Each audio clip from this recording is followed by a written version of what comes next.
Assalamualaikum warahmatullahi wabarakatuh. Perkenalkan kami dari TIDA. Di sini kami pada kali ini kami akan mempresentasikan hasil karya kami, yaitu analisis prediktif dan strategi retensi pelanggan di industri telekomunikasi untuk kepentingan makro big data analytics. Sebelumnya kami akan memperkenalkan kami terlebih dahulu. Yang pertama ada saya Laksana Sigri Al-Jauzi, nomor absen 12.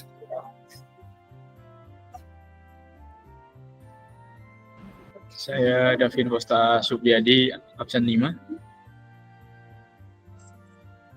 Saya Ruci Rasafina Sona, absen 24. Untuk permasalahan yang kami ambil, kami mengambil kasus untuk churn pada suatu perusahaan. Ada beberapa poin dalam permasalahan ini. Yang pertama yaitu pentingnya retensi pelanggan. Biaya yang dikeluarkan untuk mengakuisisi pelanggan itu jauh lebih tinggi, bisa sampai 5-10% daripada untuk mempertahankan pelanggan yang sudah ada. Kemudian ada tantangan churn. Tingkat churn tahunan yang cukup tinggi itu bisa menggerus pendapatan dan profit dari suatu perusahaan. Kemudian yang ketiga itu dibutuhkannya analisis prediktif. Tidak dapatnya mengidentifikasi pelanggan berisiko tinggi sebelum mereka benar-benar churn. Dibutuhkan analisis data dan machine learning untuk memprediksi churn secara proaktif. Di sini berdasarkan kasus kami ada beberapa pertanyaan bisnis yang bisa kami keluarkan, bisa kami buat. Yang pertama, bagaimana distribusi tingkat churn pelanggan secara keseluruhan. Kemudian yang kedua, apakah ada hubungan antara tipe kontrak dimiliki oleh pelanggan dengan kecenderungan mereka untuk churn. Yang ketiga, apakah penggunaan layanan tech support memiliki pengaruh terhadap churn pelanggan. Kemudian yang terakhir, bagaimana distribusi biaya bulanan antara pelanggan yang churn dan yang tidak churn. Untuk dataset yang kami ambil, namanya adalah Telco Customer Churn. Dataset ini kami ambil dari Kaggle, yang pastinya open source. Kemudian tentang dataset ini berisi informasi pelanggan layanan telekomunikasi yang digunakan untuk prediksi apakah seorang pelanggan itu akan churn atau enggak. Nah, jadi data-data yang saya juga ini bisa kami analisa berdasarkan data demografi, data akun, dan layanan apa yang mereka gunakan. Jadi kami untuk formatnya kami pakai CSV.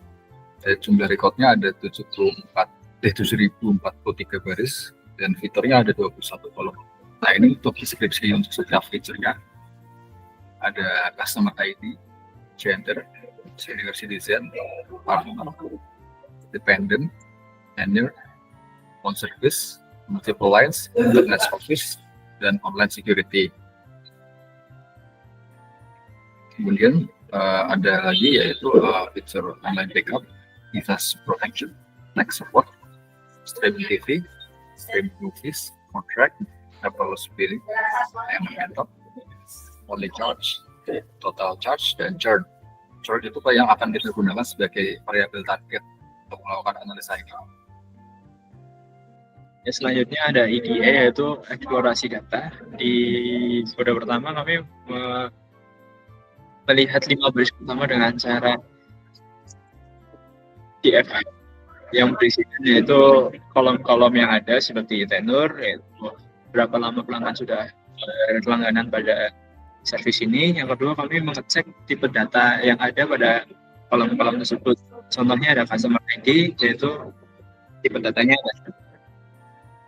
Selanjutnya, tahap yang kami lakukan yaitu ada data cleansing. Di sini kami dua penanganan, yaitu penanganan kolom total charge. Kolom total yang awalnya bertipe teks dan mengandung spasi kosong telah dibersihkan dengan mengganti spasi menjadi 0. Lalu dikonversi ke format numerik sehingga siap digunakan untuk analisis lanjut.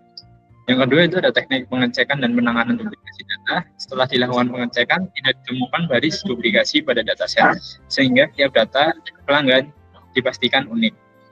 Selanjutnya ada transformasi dan enrichment. Di sini kami menggunakan encoding, yaitu one hot encoder. one hot encoder untuk string indexer, lalu target zone juga di encode menjadi label.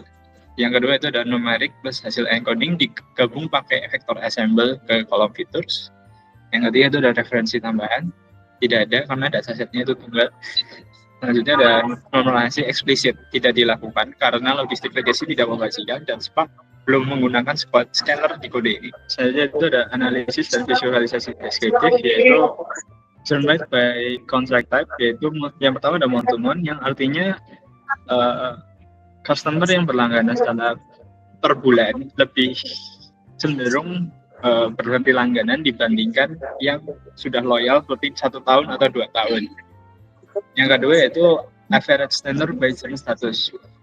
Apabila sudah berlangganan, rata-rata customer akan lebih loyal dibandingkan membatalkan langganan tersebut. Nah, yang selanjutnya itu rata-rata untuk customer yang berlangganan tiap bulannya.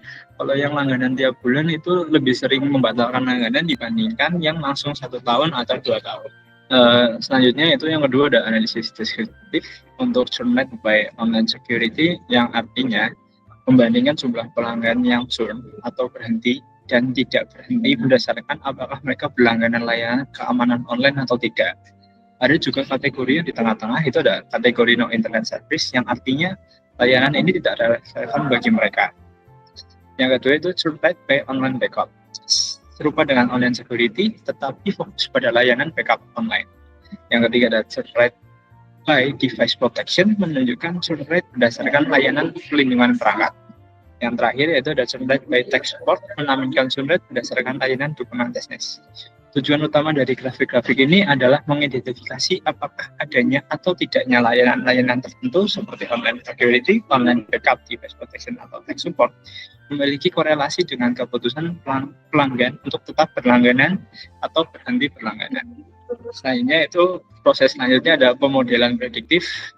Yang pertama ada membagi dataset dari 80, trainnya, tesnya 20. Model yang kami gunakan itu ada logistic regression.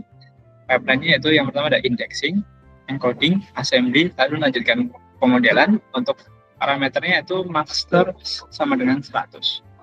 Selanjutnya untuk evaluasi model.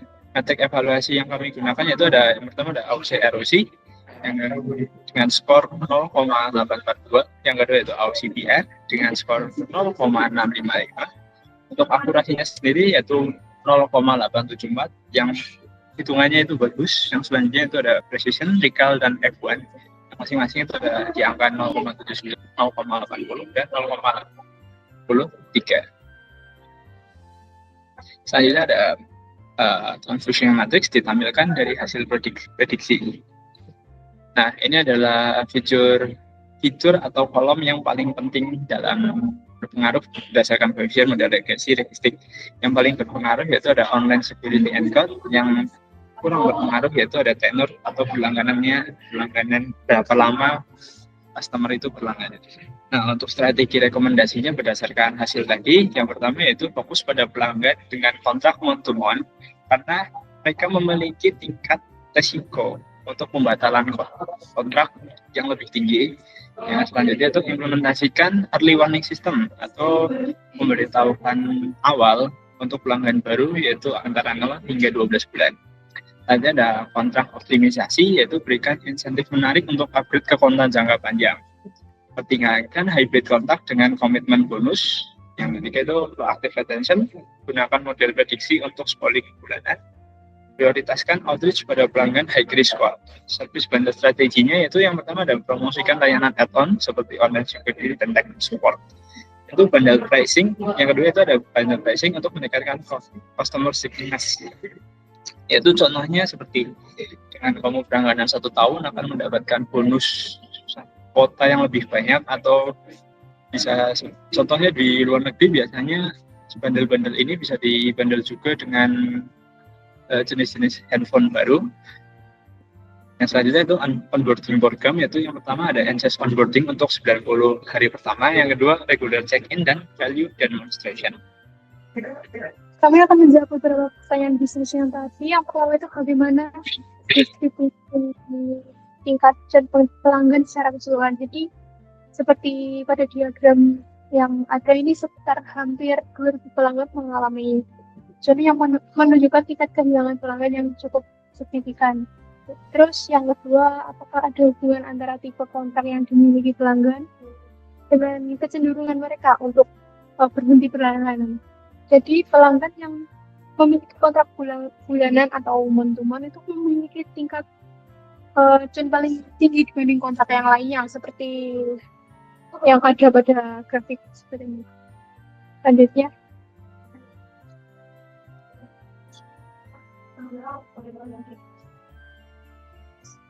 selanjutnya apakah penggunaan layanan tech support memiliki pengaruh terhadap churn pelanggan?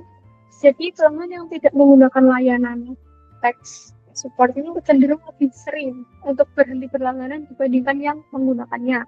Seperti ini. Buktinya pada grafik ini, kalau pelanggan yang tidak menggunakan layanan itu sangat tinggi ya, seperti ini hampir di angka 2000. Dan yang terakhir itu bagaimana distribusi biaya langganan atau monthly charge antara pelanggan yang churn dan yang tidak. Jadi pelanggan yang churn itu memiliki rata-rata biaya bulanan yang lebih tinggi dibandingkan pelanggan yang berlangganan secara rutin atau tetap. Ini hampir rata-ratanya di atas 80 dan yang pelanggan tetap itu sekitar 60. Jadi seperti itu, sekian presentasi dari kami. Terima kasih atas perhatiannya. Assalamualaikum warahmatullahi wabarakatuh.